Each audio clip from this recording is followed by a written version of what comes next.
Welcome back to DNA series. My name is Teresa, but you can call me Risa. If you didn't watch the last video, we'll be dropping a link to that video on this video. So do well to click, watch, enjoy, get yourself educated, get yourself entertained, you know, do all of that good stuff. This is another story time episode with my special guest. If you watched the last video, you have met her. She's Dr. Miriam Ajikobi Nuruddin Shiaba, a senior human geneticist, DNA expert, genetic counselor, and public health expert. And she has another wonderful, most beautiful story for you guys today. You saw the last one now. You saw the last one. This time around, we have another story for you. So you know what to do. Fasten those seatbelts of yours and welcome my guest. Thanks for having me, as Hi. always. Hi, Dr. Shanaba. You look amazing today. Thank you. Thank you. You look sweet too. Yes, I'm just waiting for the story. Please, Okay, no we just problem. have the story So now? here we go. Okay. Once upon a time, in the bustling city of Lagos, Nigeria, there lived the Adekunle family. Adekunle Olawale, a successful businessman, and his wife Funke, a devoted mother and talented fashion designer, had built a life together that was the envy of many. They lived in a beautiful home in Victoria Island with their three children, Tade, aged 10, Ife, aged 8, and baby Ayo, who was just 2 years old. The Adekunle family were known in their community, not just for their wealth, but also for their generosity and involvement in social causes. Despite their business lives, they always made time for family, often spending weekends together at the beach or having family picnics in the expansive backyard. However, beneath the surface of this seemingly perfect family lay a shadow of doubt that threatened to unravel everything. Adekunle had begun to question the paternity of their youngest child, Ayo. It all started when Ayo was about 6 months old. A family friend had made a passing comment about how Ayo didn't resemble Adekunle at all. He's got Funke's eyes and smile, the friend had said, but I don't see much of you in him, Adekunle.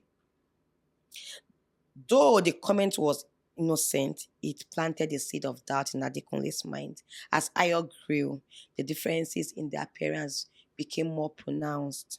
When Adekunle and his older children had darker complexions and strong, angular faces, Ayo was fairer and had softer, rounder features. Adekunle's suspicion grew and he found himself unable to shake the nagging doubts about Ayo's paternity. One evening, after the children had gone to bed, Adekunle decided to confront Funke. They were sitting in their living room, the soft glow of the lamps casting warm shadows on the walls. Adekunle took a deep breath and turned to his wife. Funke, there is something I need to talk to you about, he began, his voice steady but tense. Funke looked up from her magazine, sensing the seriousness in his tone. What is it, Ade? It's about Ayo, he said, struggling to find right words. I've been having these doubts about whether he is really our son. Funke's eyes widened in shock. Adekunle, how can you say that? Of course, Ayo is our son. What has gone into you? I know it sounds crazy, Adekunle admitted, but I can't ignore the differences. He doesn't look like me or the other kids. I think we need to do a DNA test just to be sure.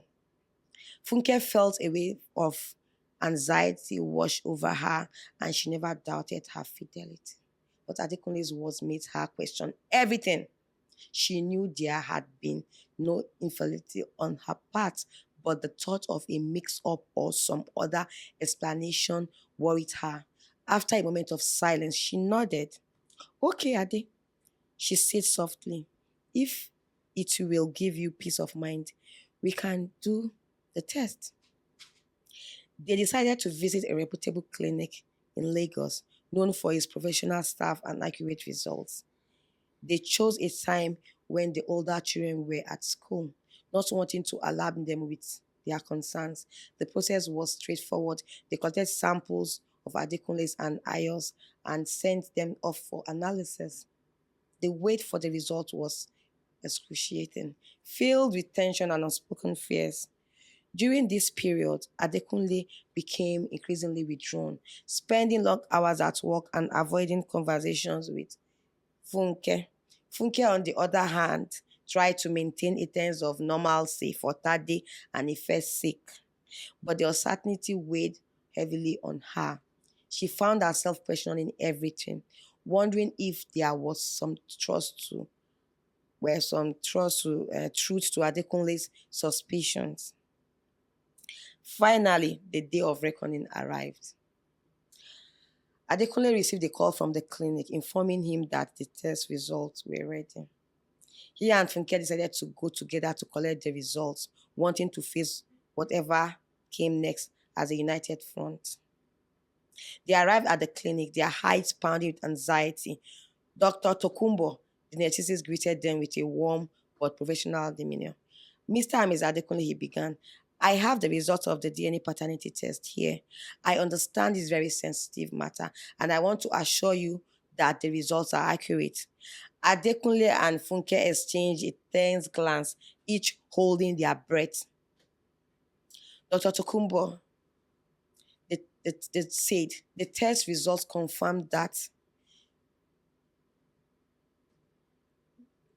Mr. Adekunle is indeed the biological father of Ayo. Relief washed over Adekunle like a tidal wave. The doubt that had tormented him for so long evaporated in an instant. He turned to Funke, his eyes filled with tears. I am so sorry, Funke, he whispered. I should have trusted you. Funke's eyes were also brimming with tears, but she managed a smile. It's okay, Ade. We needed to do this for both of us. The ride home was filled with sense of renewal and clarity. For the first time in months, Adekunle felt a weight lift off his shoulders. He realized how much his doubts and had affected his relationship with Funke and the children. He was determined to make things right and to rebuild the trust he had allowed to erode. Over the next few weeks, Adekunle made a concerted effort to connect with his family. He spent more time with Tade and Ife, helping them with their schoolwork and attending their extracurricular activities. He also made a special effort to bond with Ayo, playing with him and reading to him before bedtime. Funke noticed a change in Adekunle and felt her own spirits lift. They started attending family counseling sessions to work through the underlying issues that had led to the doubt in the first place. One evening, after putting the children to bed, Adekunle and Funke sat on their balcony, looking out at the twinkling lights of Lagos. Funke, Adekunle said, taking her hand, I know I hurt you with my doubts, and I am very sorry.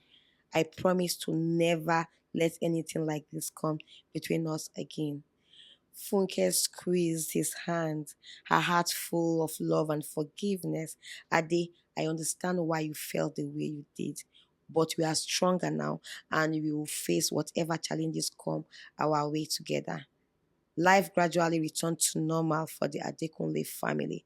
The bond between Adekunle and Funke grew stronger, fortified by the trials that they had faced. Tade, Ife, and Ayo, blissfully unaware of the turmoil that had once gripped their parents and continued to thrive, surrounded by the love and support of their family. As time passed, the Adekunle family learned to cherish every moment together. They celebrated milestones, big and small, with newfound appreciation. They knew that their journey had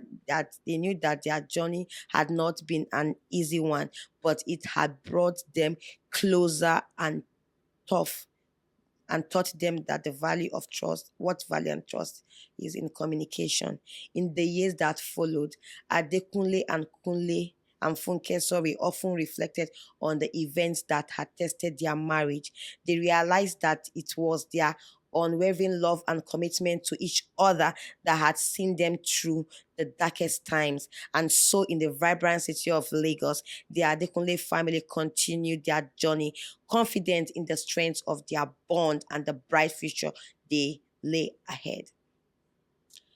One day, as they sat around the dining table, laughing and sharing stories, Adekunle looked at his family and felt a deep sense of contentment. He knew that they had been through a lot, but they had emerged stronger and more united. He was grateful for the love and support of his wife, who had stood by him even when he had doubted her. He was proud of his children, who were growing up to be kind and, resilient individuals. And so, the Adekunle family thrived in the heart of Lagos, their home filled with love, laughter, and the unwavering laughter, and together they could overcome any obstacle. They had faced their fears, confronted their doubts, and emerged stronger, ready to embrace whatever future held. The end of my story. Another beautiful story. Hmm. For me, oh, I can't lie. Funke is a very nice woman. Oh. She is nice. Because why will you doubt me? She's a nice woman to forgive him and just move on like that. So, she's me. That's good. But look at, I remember the previous story. The man Mhm. forgave the woman. But now you're a woman, just because something like that happened, you don't want to forgive. Anyway, I think the underlying factor is that there's love. That's exactly what I want to The say. man loved his wife. Funke loves her husband. And I see, you people should not be like me. Embrace love, okay? Marry partners that love you, love your partners too unconditionally. So that we can have this unity and beautiful, fascinating thing happening in your lives. Regardless of okay? any situation. Regardless of any situation. Wow, Dr. Shaba, I have been mesmerized by another wonderful story. Thank you. I know you guys have been to, so don't forget to subscribe. You know what to do now. Hit that bell notification button. Drop your comments. I know you have a lot to say.